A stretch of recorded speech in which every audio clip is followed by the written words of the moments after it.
वंदे पुरुषोत्तम।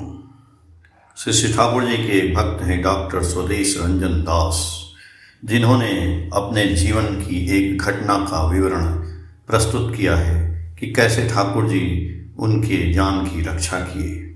वो बताते हैं कि नौकरी के सिलसिले में जलपाईगुड़ी जिले के अलीपुर द्वार महकमे के कालचीनी में पोस्टिंग हुई। बहुत सुंदर जगह, मनोरम प्राकृतिक वातावरण और आरामदायक मौसम, पूरे बड़े इलाके में हमेशा एक अनुकूल तापमान रहता है। गर्मी का नामो निशान नहीं है। रात के समय अचानक बारिश टीन की छत पर गिरकर रिमझिम आवाज़ पैदा करती है। यहाँ के लगभग सभी घर लकड़ी के बने हैं। हालांकि कुछ पक्के घर भी हैं, लेकिन छत सभी की टीन की है। शायद ठंड और अत्यधिक बारिश के कारण ऐसा प्रबंध है। यहाँ लकड़ी बहुत सस्ती मिलती है, यह भी एक कारण हो सकता है। लगभग हर रात बारिश होती है और फिर सुबह से साफ नीला आकाश। देखकर विश्वास ही नहीं होगा कि रात में इतनी बारिश हुई थी। चारों तरफ हरियाली की बहार है। कुछ ही दूरी पर घना जंगल है। जंगल के भीतर गहरा अंधेरा रहता है। जंगली जानवर भी बहुत हैं। स्वाभाविक प्राकृतिक वातावरण से जो समझा जाता है वह सब यहाँ मौजूद है। कालचीनी ब्लॉक के अंतर्गत हैमिल्टनगंज एक छोटा शहर है, जहाँ बीडीओ ऑफिस सहित अन्य कई कार्यालय हैं। मेरा ऑफिस शहर के बीच में था और ऑफिस से थोड़ी ही दूरी पर मेरा निवास स्थान था। हैमिल्टनगंज के तीन तरफ चाय के बागान और पहाड़ हैं और दूसरी तरफ गांव और धान के खेतों के बीच से होकर बहती हुई तेज बहाव वाली तोरसा नदी है। नदी का साफ पानी कांच की तरह चमकता है, जिसे देखकर मन प्रफुल्लित हो जाता है। लकड़ी का एक संकरा पुल नदी के इस पार और उस पार को जोड़ता है। उस पुल के ऊपर से दिन रात हर तरह के वाहन चलते हैं, लेकिन वह जैसे ही अडिग रहता है। पहाड़ी नदी तेज बहाव वाली होती है। उसकी वह कल कल ध्वनि मन को मोह लेती है। नौकरी के जीवन की पहली पोस्टिंग, नई शादी, सुंदर जगह, सब मिलाकर बहुत अच्छा लग रहा था। गोधुली कालचीनी ब्लॉक में मैं अकेला ही पशु चिकित्सक था। बहुत दूर दूर से बुलावा आता था। अक्सर घर के सामने गाड़ियों की कतार लग जाती थी। चाय के बागानों से बुलावा आने पर वे लोग गाड़ी भेज देते थे, लेकिन गांव से बुलावा आने पर अपनी साइकिल से ही जाना पड़ता था। पास में ही पहाड़, चाय के बागान के बाद चाय के बागान और गहरा हरा रंग, गहरा नीला आसमान, सुंदर मौसम, न गर्मी न ठंड, सब मिलाकर एक आनंदमयी वातावरण। ताजी सब्जियां, शुद्ध दूध, बागान के ताजे फल, सब कुछ पाकर पत्नी भी बहुत खुश थी।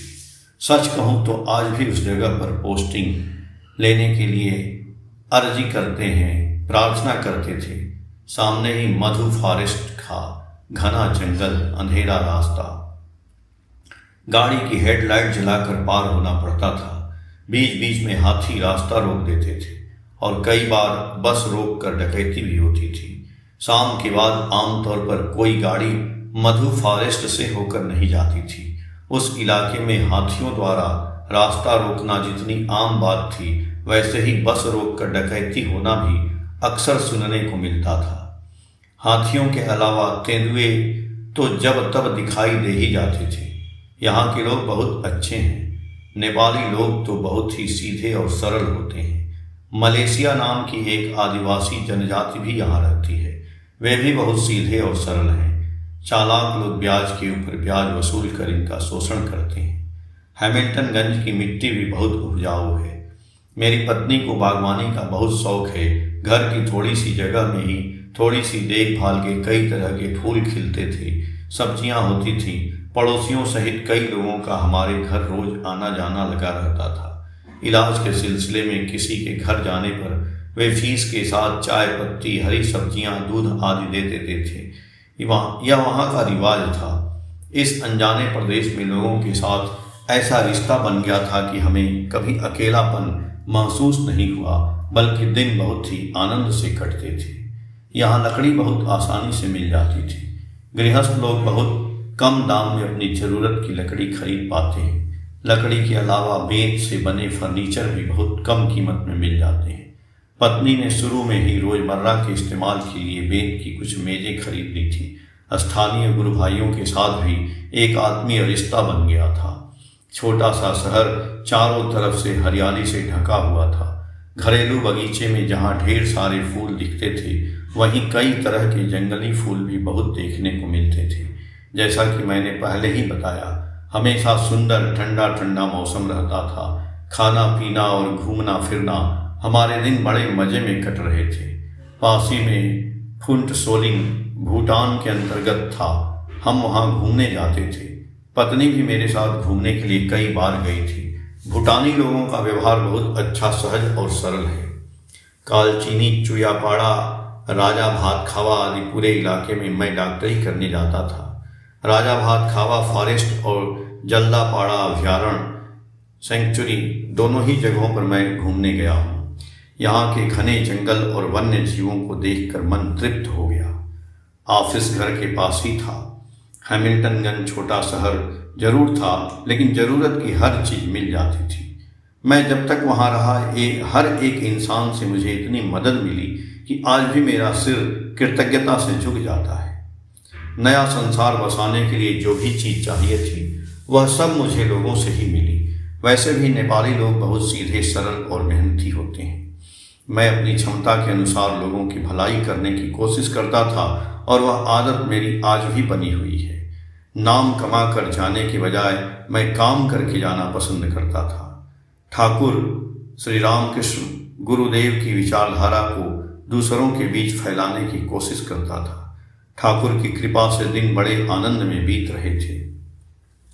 पति पत्नी दोनों 2 कमरों का छोटा सा किराए का घर, ईंट की दीवारें, टीन की छत, सुखी संसार। यहाँ लगभग हर रात बारिश होती है, लेकिन मैं अब जिस बारिश का जिक्र करने जा रहा हूँ और उसके कारण मेरे जीवन में जो अनुभव हुआ वह अविस्मरणीय है।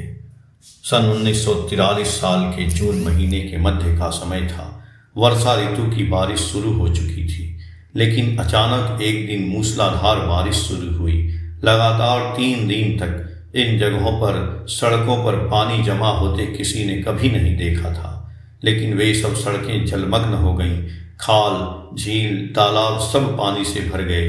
फिर भी बारिश थमने का नाम नहीं ले रही थी।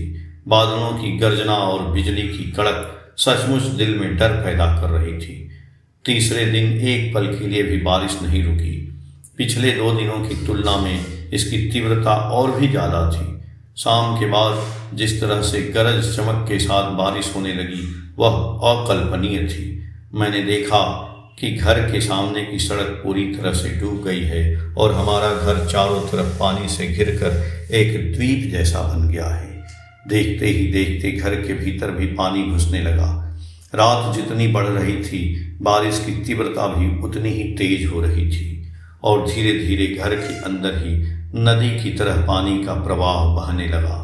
जब पानी का स्तर बढ़ते बढ़ते खाट यानी पलंग को छूने लगा, तो हम जरूरी सामान लेकर पहले ही खाट के ऊपर चढ़ गए। पानी का स्तर धीरे धीरे इतना बढ़ गया कि खाट के ऊपर भी राहत नहीं मिली। खाट के ऊपर टेबल रखकर हम उसके ऊपर बैठ गए। साथ में एक जनता स्टोव, ब्रेड, पाव रोटी, थोड़े से चावल और दाल ले लिए। रात के भोजन के रूप में सिर्फ ब्रेड ही नसीब हुई। रसोई घर कमरे के बाहर आंगन में था।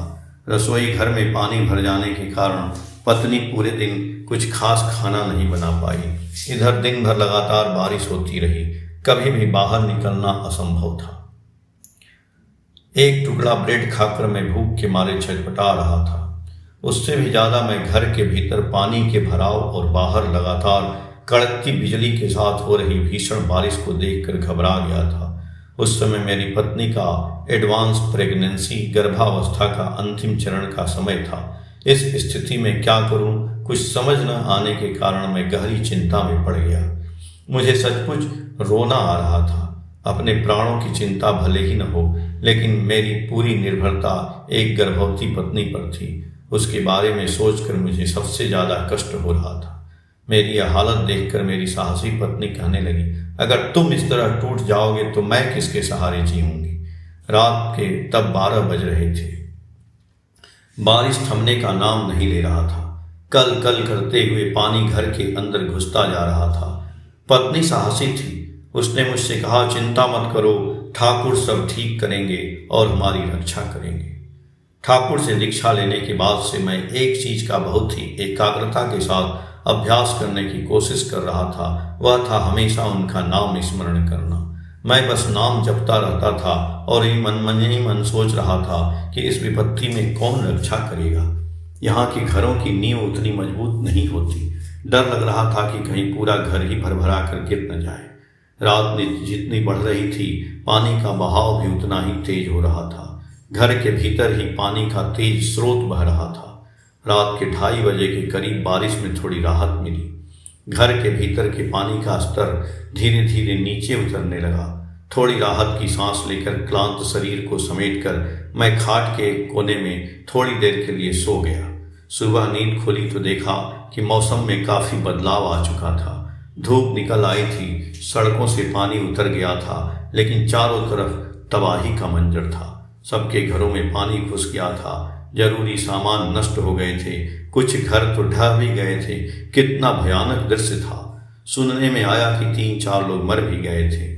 लोगों के घरों में रखा चावल दाल सब भीग गया था। दुकानों के भीतर पानी घुस जाने के कारण चावल दाल आदि की अस्थायी किल्लत पैदा हो गई थी। सड़कों के मोड़ों पर लोगों की भीड़ लगी हुई थी। कहाँ कितना नुकसान हुआ, इसी बात पर चर्चा चल रही थी। हैमिल्टनगंज के लोगों ने पहले कभी ऐसी आपदा नहीं देखी थी, इसलिए सबके चेहरों पर खौफ साफ दिख रहा था। रिश्तेदार एक दूसरे की खोज खबर ले रहे थे कि कौन कहाँ और कैसा है। पास का ही एक गांव पूरी तरह से तबाह यानी साफ हो गया था।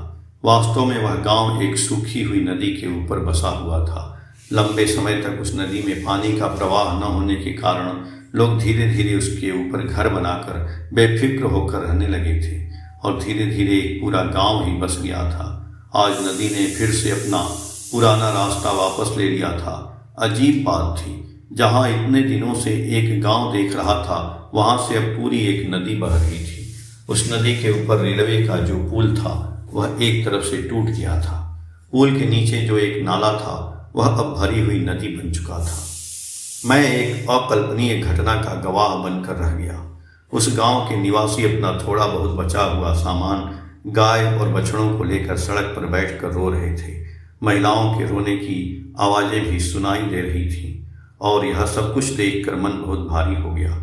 जरूरी सामानों के साथ साथ कई गाय बछड़े और बहुत कुछ बह गया। सड़कें टूटकर नदी बन चुकी थीं, इसलिए संपर्क पूरी तरह टूट चुका था। वह एक भयानक स्थिति थी। किसी भी तरफ जाना संभव नहीं हो पा रहा था। चारों तरफ ऐसी बदहाल स्थिति देखकर बहुत कष्ट हो रहा था। मैं जल्दी से घर लौट आया। पत्नी की प्रेगनेंसी गर्भावस्था थी, उसे कोलकाता ले जाकर रखने की बात थी, लेकिन यह कैसे संभव हो। मैं गहरी चिंता में पड़ गया, लेकिन इंतजार करने के अलावा कोई और उपाय नहीं था। करीब 5 दिन बाद 1-2 बसें चलनी शुरू हुई। हम अलीपुरद्वार आकर कोलकाता जाने वाली ट्रेन में बैठ गए। हैमिल्टनगंज से अलीपुरद्वार तक बस से आते समय पूरे रास्ते नाक बंद करके आना पड़ा।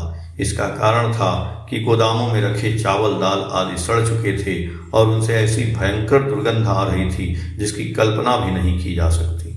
मैं पूरे रास्ते ठाकुर को पुकारता रहा ताकि बिना किसी विघ्न बाधा के अलीपुरद्वार पहुंच सकूं, क्योंकि मैंने सुना था कि कई जगहों पर सड़कें टूट गई हैं। अलीपुरद्वार आकर जब ट्रेन में चढ़ा तब मन में थोड़ी खुशी हुई कि आखिरकार अब कोलकाता पहुंच पाऊंगा। कई जगहों पर रेल की पटरी तब भी पानी में डूबी हुई थी। हम जिस ट्रेन पर सवार थे उसकी पटरी भी कई जगहों पर पानी के नीचे थी। बैठे बैठे मैं लगातार सिर्फ ठाकुर का नाम जप रहा था। उद्धारकर्ता केवल वही है। ट्रेन के भीतर सिर्फ इसी घटित हुई आपदा की चर्चा चल रही थी।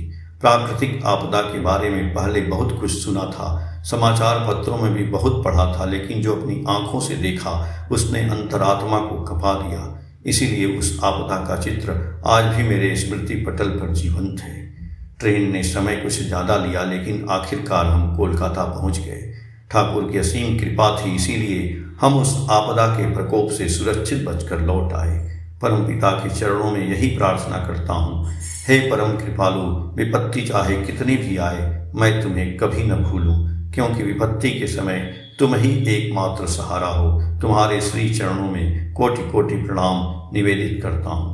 मनुष्य के जीवन की सबसे बड़ी संपत्ति है इष्ट, गुरु, ईश्वर के प्रति आकाट्य निष्ठा और विश्वास। किसी भी कष्ट को सहकर कोई भी कीमत चुकाकर यदि इष्ट निष्ठा को अटूट रखकर आगे बढ़ा जाए तो परमपिता स्वयं कदम कदम पर उसकी रक्षा करते हैं, अर्थात उनकी युक्ति बुद्धि ही उन्हें भ्रम और भूलों के हाथों से बचाती है। जय गुरु।